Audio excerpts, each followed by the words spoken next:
Excited much na ang mga Dabber Cats all over the world sa inihahandang pa-surprise ng Itbulaga para sa lahat ng kanilang loyal supporters.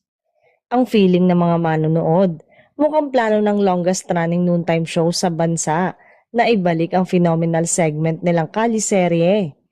Naglabas kasi ng video teaser ang Itbulaga sa kanilang social media account na may nakasulat na tamang panahon. Last Monday, July 7, inilabas naman nila ang graphic clip ng isang hagdang may caption na "Practice lang muna." Pagsapit ng July 9, muling nag-upload ang programa ng teaser video kung saan mababasa ang tanong na naniniwala ka ba sa forever? At nung Webes, July 10, panibagong video teaser ang napanood ng netizen kung saan maririnig ang boses ni Lola ni Dora, ang pinasikat na karakter ni Wally Bayola sa kalye-serye.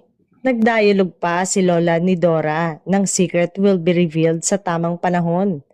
Kaya naman ang tanong ng Dabber Gods, eto na nga ba ang pagbabalik ng kalye-serye na pinagbibinahan noon ng phenomenal love team ni na Alden at Maine Mendoza?